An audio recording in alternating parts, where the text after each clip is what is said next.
Hi guys, we are going to Hope School. Yeah, we're going to Hope School, we're going to visit there, and I hope we reach there because our fun's driving.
Now we are going to the interview. Let me teleport to that office. All right, let's go. Yeah. I teleported wrong, but we teleport to the playground. This is the adults playground.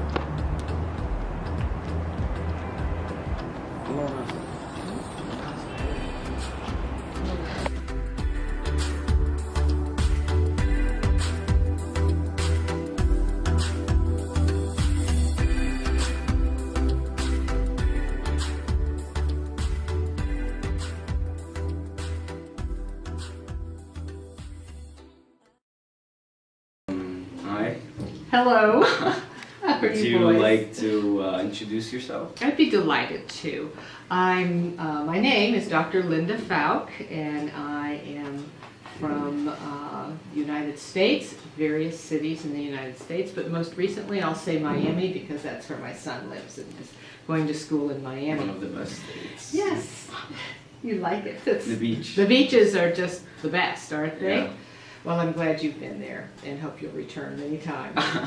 I got my degree in what's called educational administration from Columbia University several years ago, and prior to that have a master's and a bachelor's in regular education, from Indiana University.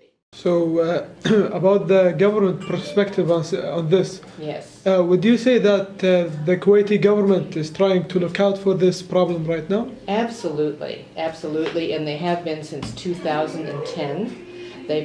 Parliament passed a law called 8/2010 that guarantees the rights of families with special needs children and the children themselves to access to the best education, access to health services, access to a job if they qualify.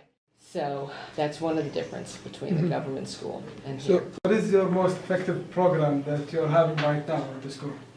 Well, again, it's part of the curriculum called High Scope. Teachers get trained in it minimally 2 weeks every year. I think we're one of the few private schools in Kuwait that for 10 years, we have brought in the same trainer to work with teachers in understanding how children learn and understanding how the multiple intelligences. Children aren't all oral learners, visual learners. They need to have lights low. Autistic children in general are highly sensitive. So sensory lessons is a lot. We spend a lot of time letting them touch and feel and talk about differences in temperature and texture. things like that, because that their whole body is communicating to them in such a totally different way. Alright, so given your education, do you think there's a cure for students with disabilities? There is none for autism that's been discovered. Recent research says they think it could be a gene now, an enzyme in a gene that's in the brain, but a lot more research will have to go forward. That's it. Yeah. Yeah. Alright, final question. In general, would you advise a parent to come and drop their kids here? Of course I would. Yeah. Yeah, but I think like, we're, you know, Yeah. what's different from your school than other school? one is the program, the active learning program that I've described earlier. Two, I think we have an amazing group of teachers, teacher assistants, helpers. We have, I like to say, no class distinctions here. You see, it's very obvious outside, you know, you work in this position because you're from there, that kind of thing. We don't have that here. People say they love the building, they think it's new and clean and happy. And I think people feel when they walk in the door a little bit different about how they're received, starting from the reception area to the classroom door. Alright, yeah. That's it.